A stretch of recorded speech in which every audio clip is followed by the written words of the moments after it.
Hello, and welcome to Rallying the Forge. I'm your host, Sol. Hello, and welcome to another episode of Rallying the Forge. I'm Solimer, and today I have some Set 4 spoilers to release to you guys that hasn't been released yet. I have 4 cards, so we're going to show them, talk about them, dig into them a little bit. Probably the first card here is probably one of the most talked about or anticipated cards in Set 4, in my opinion. It is definitely going to be interesting to see the power level on this card as we go through once we start getting some Set 4 decks. So we have Pipwick the Pilferer, and this is definitely an interesting card. It has just average stats or below average stats for a creature. It is a beast. It's rare. It's it has deployability at each level. Level 1 is look at an enemy player's hand and choose a level 1 card, discard it. Level 2 is look at an enemy player's hand and choose a level 1 or 2 card, discard it. Level 3, look at an enemy player's hand and choose a card. You play it for free. So this has been talked about a lot because of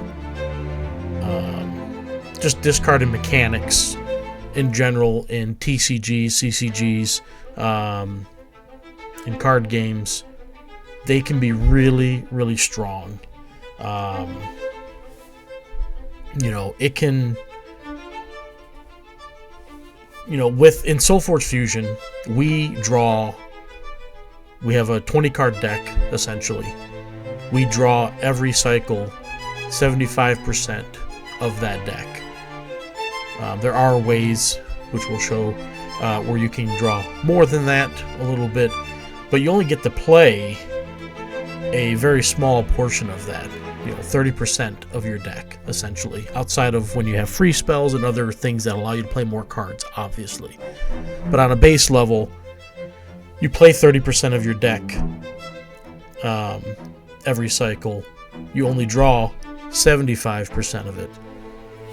So there's obviously, people talk about bottom-fiving cards, and when they bottom 5 key cards, it can disrupt their entire game plan and even cost them the game. I can think of several instances where I've played against people and they bottom 5 key cards and they end up really just losing the match just because of that. Even if I didn't have a great draw, but I had an average draw, I've been able to win the match because they're basically a cycle behind from where they would like to be. And in some cases, it's just, if they don't draw the cards to get them leveled up, it's just going to be game over for them. So this is a really strong mechanic. It is new to SolForge Fusion, not new to TCGs or CCGs. Other games have had it. You have, obviously, Magic the Gathering, Yu-Gi-Oh!, Pokemon. There's other games. So it's not a new thing, but definitely one that has to be kind of tempered, in my opinion. When you remove cards from an opponent's hand, it's limiting their ability to, one, play cards, react to what you play, among other things. Obviously, you have to play this card to be able to take advantage of its ability, so you're playing it, so you're getting a creature on the board and removing a threat from their hand. Now, obviously, you never know what they might have. They could have a really bad hand and you're going to have bad choices. That is possible. But if you draw it at the right time and play it and they lose that card, that can be crushing to them. This is a high power level ability, and it's really interesting because this card the level 3 really changes how you might even use it as a player. So, as an example, let's say someone has a Kragaius in their deck. you obviously don't want them to get that out there. So level 1, level 2, you could be discarding it so they never get it leveled up. But let's say you miss on it, right? And they do get it leveled up. Well, if you get the level 3 and time it right and get lucky, you could potentially take this from their hand, and now you've got the level 3 Kragaius in play for yourself. To me, that is bonkers. There are a lot of good level 3 cards that you're going to be able to steal from players and basically take a grave robbery effect, except it's from their hand, and you taking it from them and you getting it on the board. So it's basically a 2-for-1 card at level 3, which is really, really cool. And also going to be frustrating to play against, let's be honest. So it's a very strong mechanic. I don't think this is going to be broken because, you know, it's a lot of luck, you know, for both players. One, they got to draw their cards that they want to be able to play, and then 2, you got to draw this and play it, you know, at the right time to get that card out of their hand, or in the level 3 case, play it from their hand. So it's gonna be a lot of guessing, a lot of kind of a guessing game with it, but when you hit on it, it can destroy somebody, and that's gonna be interesting. You know, it's gonna be, I'd almost say it's more luck based in some instances when you have this. There are other cards in set 4 that are really interesting and give alternative win mechanics. Thinking of the White Fang Pass Exalt that we had in a previous video.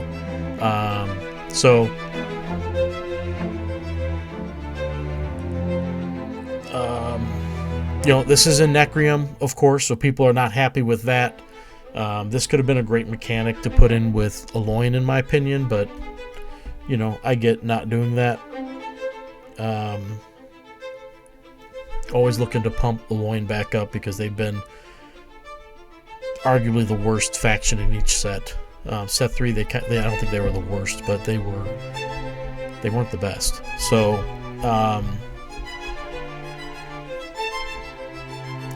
so what else can people do with this to,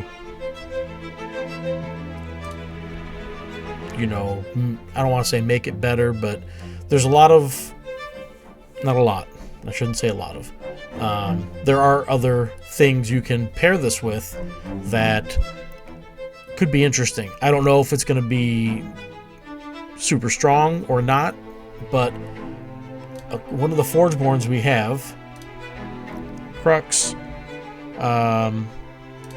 has 2 abilities that could play into the effectiveness of Pipwick. You have Mind Over Matter, where you are drawing cards, extra cards, and then you put cards from your deck back on top of your deck, so you'll draw them the next turn, or if it's the end of the cycle, they're going to get just shuffled in. So the armor portion, not a big deal for this purpose, but with Pipwick, if you don't have it, you could potentially draw it into your hand if you did bottom 5 it and you want, you know, at level 3 of 3 out of 5 cards potentially on that 3rd turn to pull it in. In the 4th cycle, you know, if you're trying to draw the level 3, you have a chance to draw it sooner. There's just ways to get Pipwick into your hand when you don't have it, or if you have it and it's just not a good turn to have it, and maybe next turn will be better. Maybe they already played that card that you were looking to get out of there, so they played their best card. You can put it back on top of your deck for next turn, so you know you're going to have it. That can be real strategic for a player. Determined Choice is the other ability Crux has, where you look at an enemy player's hand, you choose a card, and now they must play that card as their next action this turn, if able. So depending if you're on Forge, off Forge, you get to look at their hand first off. You get to tell them to play a certain card, and then if you've got Pipwick in hand, you can determine if you're going to play it and make them discard a particular card, or maybe you don't play it. Like I said, there's things there, choices to be made, depending on how you want to do it. Obviously, not leveling up Pipwick seems like a bad idea because the level 3 is so strong, but maybe there's a situation where you don't want to use it. I don't know offhand right now of a situation, but this does give you information on their hand. Knowing a player's hand is a very strong advantage in this game, especially when we know they're not drawing all their cards. Knowing that they don't have a certain card in hand, that it might be bottom 5'd, them missing on a certain card can be really, now you can strategize and go deeper in that and make them miss on other things. Force them to make a bad play with determined choice, and then now you're going to discard the other card they probably would have wanted to play. Maybe force them to make 2 bad plays. As far as I can tell, and I can't confirm this because I don't have infinity amounts of Cruxes, I don't think these 2 abilities can be on the same Forgeborn. From what I looked at, I would have to confirm. I'd have to look. I think there's a master list somewhere where we could potentially see if they are on any Forgeborns together. But if these were on the same Forgeborn, that would be a hell of a Forgeborn to have with a Pipwick deck. Just because of all the taking full advantage of that whole discard, forcing plays, drawing extra cards to get, just the whole thing of it seems like that would be strong. But from what I saw in my collection, I don't have any that have it on both, and when I filtered, I didn't see it, but I know there's a list somewhere that we might be able to look up and see if they can be on the same Forgeborn or not. But from what I can tell, they can't be, but they might be able to be. So if they can, I don't have any, and that would be a really strong version of Crux. If you can get a really good deck with it, that would be really cool in my opinion. Yeah, that's Pipwick in a nutshell. I know people have seen the level 1 or maybe the level 2 as well, and I don't think a lot of people have seen the level 3 yet, and now they do. It's a grave robbery effect, but it's from the hand, and that to me is really strong. You're holding them back all this time. They finally get, whatever their next best cards are leveled up, and now you steal one of those cards. So they don't have their best card potentially, and you're taking their next best from them. Or you missed on their best all along. You're making them discard other things, and now you're going to steal their best card from them. So, really cool card. I know it'll be frustrating to play against. It's definitely going to change how people play their cards if they know you have a Pipwick in deck. So deck sharing on the client needs to be turned on so people can see what other people have in their decks, because in any other event of any type, you can see the back of their Forgeborns to see what's in their deck. So that should be activated, so it's always active for players, so we can see what they have, because when it's not on and you don't know what they have, it's a completely different game.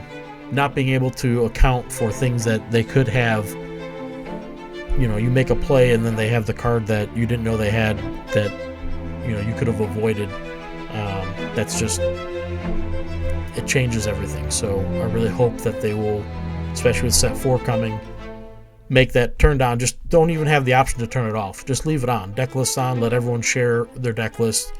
I think that'd be the best thing there. But Pipwick, yeah. So in addition to Pipwick, Necreum has what we call Soul Harvest. And Soul Harvest is another card that allows you to make your opponent discard a card. This one is a spell, and as you can see, you can destroy one of your creatures to play this for free. The level 3 is free, and obviously at level 1, it's a level 1 card. Level 2 is 1 or 2, and at level 3, it's any card.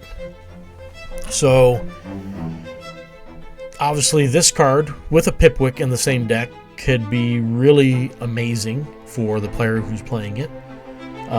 Looking at their hand to get the information of what they do have, and then discarding potentially a threatening card from their hand.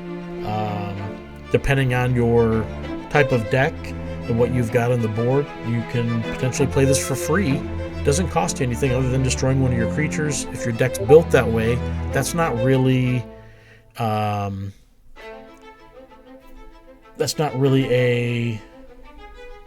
negative thing if your deck's built right.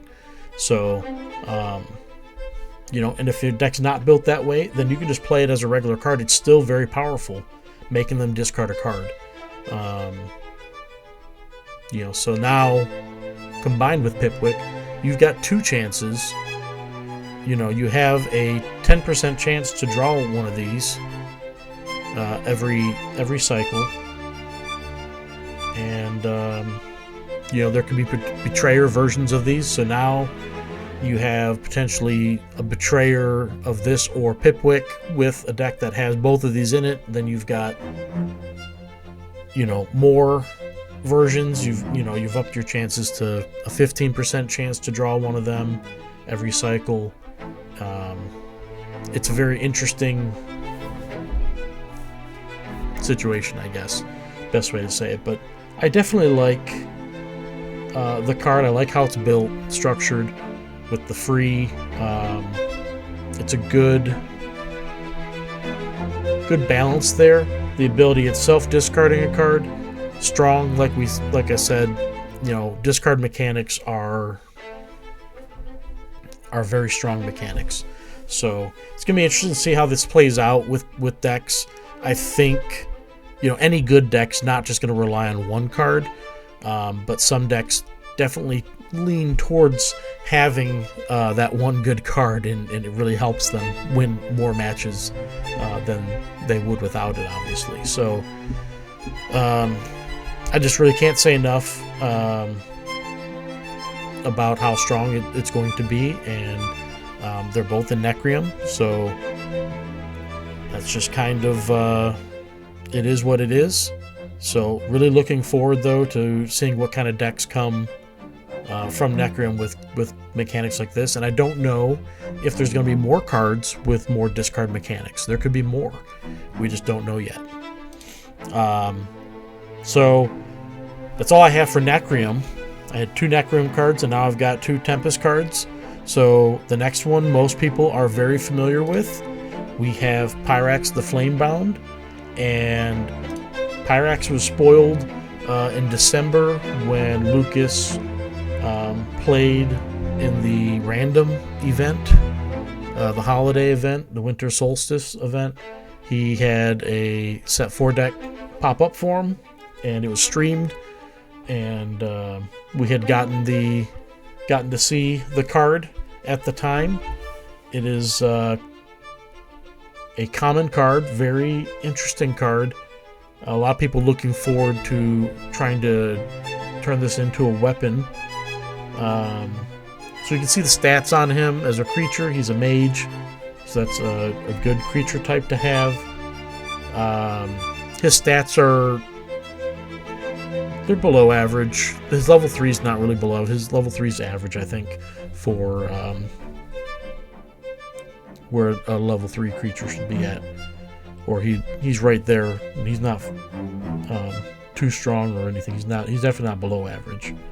But his ability is, when an enemy player gains health, deal that much damage to them. Level 2 is deal double that much damage to them, and the level 3 is deal triple that much damage to them. So this is the single card that we know of so far that is the anti-heal card, basically to keep life gain decks in check.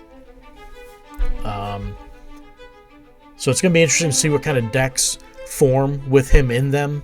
Obviously, you're going to have to play Tempest or get a Betrayer version of him, or play Betrayer and him together. What's interesting is most people aren't looking at this as a way to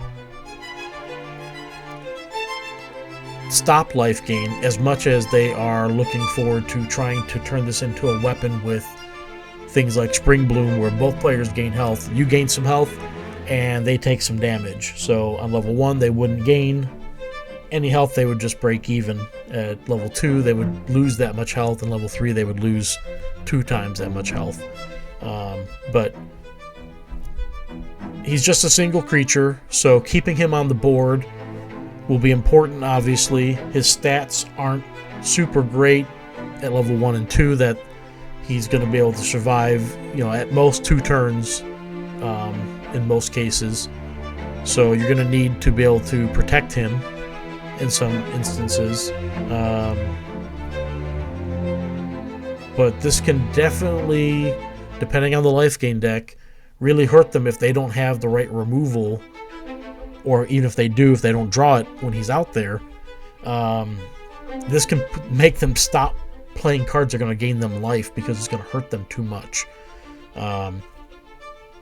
So it's definitely something for life gain decks. They're going to now have to deal with this card. I don't know if this is the only card that has this kind of mechanic built into it. I'm hopeful that there's other cards that can do that. I know Tempest previously had a Forgeborn ability called Deep Burn, which dealt damage to the face of a player and then also made it so they cannot gain life that turn. That hasn't really developed into anything that's super strong yet. Don't know if it ever will, but that's a type of Forgeborn ability that would be really useful in conjunction with this guy, but now they're in separate sets. They're not going to be able to go together unless you have a Betrayer version of this card. Then you can potentially do something there. But yeah, it's a mage, so it has some synergies there that it might be able to tap into. It's definitely something a player is going to want to get off the board so they can just resume their play style if they're playing life gain.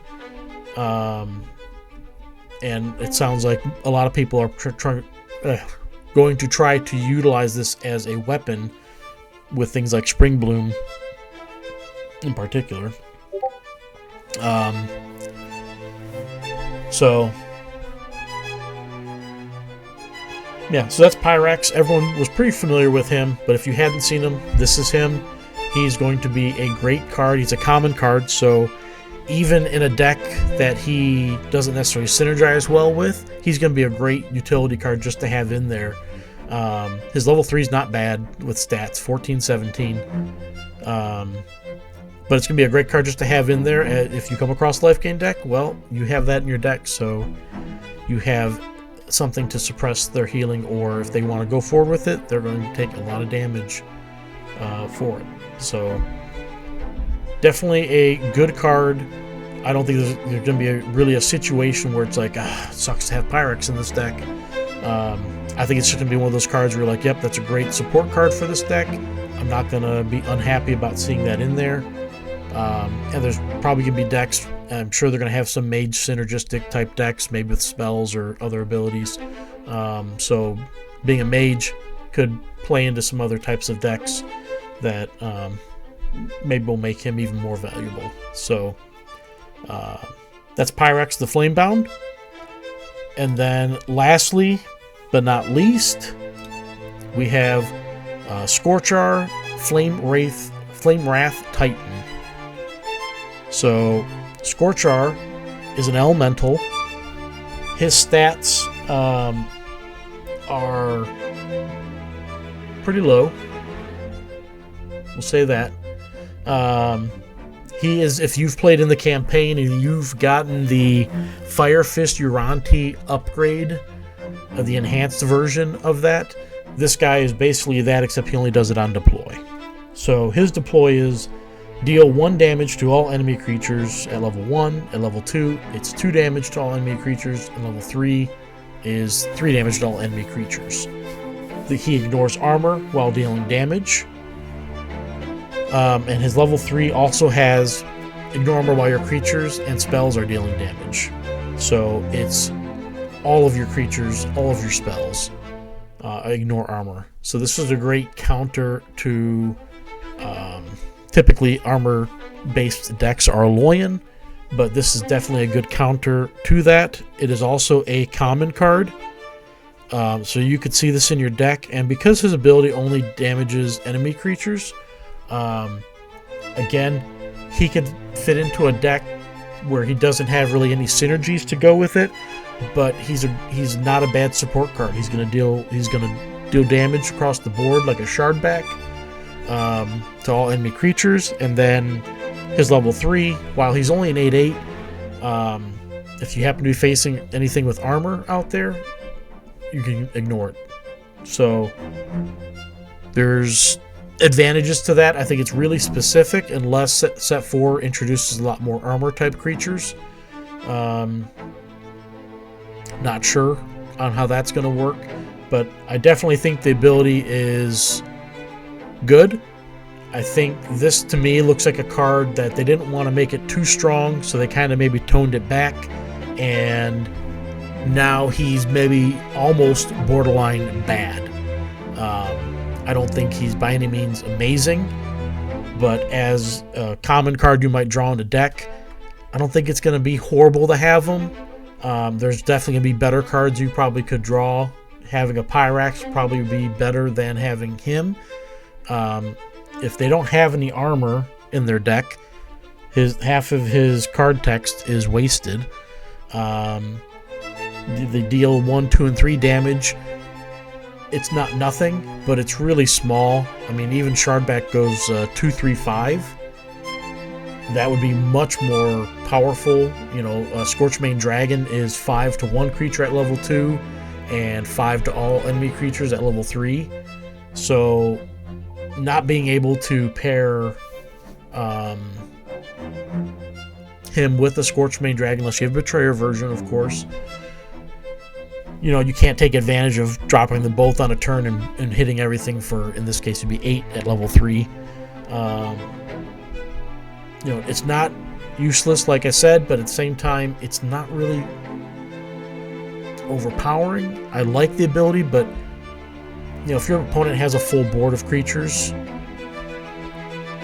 depending on, you know, if you've got a full board, okay, that's kind of even, potentially, but if you don't have a full board and they do, you're probably not doing too well in the game. And that's how you're going to get max value out of this, is hitting 5 creatures for 3 damage each. I just think they could have toned up the damage a little bit. You know, they went like 3, 4, 5 would be really good, in my opinion, to not make it too strong. The level 1 would be really strong at 3, but even if you went, like, if you followed the Shardback 2, 3, 5, I think it'd be better. So, interesting card. I don't think it's too strong. I don't think it's going to be the worst card to have as a 10th card in your deck, but I think there's definitely going to be better to be had. So I like the ability, I really do. It'd be great to pair with like a Shardback deck where he comes down blast, you poke your Shardback, or if you know, however you want to trigger it, and then it blasts. Same with the Scorchmane Dragon. Just constant AoE damage would be kind of fun to play with. Not sure how strong it would be competitively, but it's just interesting. So it is an elemental, which may have other tie-ins that can make it stronger. And of course, we do have, you know, other cards that exist. Duplication Dome lets you repeat deploy abilities, so there is potential to pair this with something like that. So there's going to be uses for set 4 cards with other sets that have unique type cards that sometimes you just can't find that fit, but this card is the type of card that can fit a Duplication Dome great. So it's just going to be a matter of creativity and finding how to use cards to the best of their ability. Again, I don't think this card's strong enough to build around as a key cog in a deck, but maybe there will be when someone gets creative enough and just finds the right combination. So yeah, so that's Scorchar, and that's my 4 cards that I get to spoil to you guys. I'm very grateful to SBE for allowing me to do this, and you know, don't forget that other content creators, other people are spoiling cards as well, so be sure to watch their streams, their YouTube videos. They should all be linked in the SBE spoilers chat for set 4, and just support all the other content creators with their releases as well. We appreciate SBE allowing us to do this, like I said, and I thank all of you guys for watching and supporting. Don't forget to like, comment, or subscribe if you feel like it. I really appreciate all of you taking the time to watch this. I hope you enjoyed seeing the cards, and hopefully you enjoyed some of the discussion around them, and gets you excited to open some set 4 decks and start fusing things together and seeing what you can come up with. So really looking forward to that. I'll see you guys around, and see you next time. Take care. This has been an episode of Rallying the Forge. Thank you, and we'll see you next time.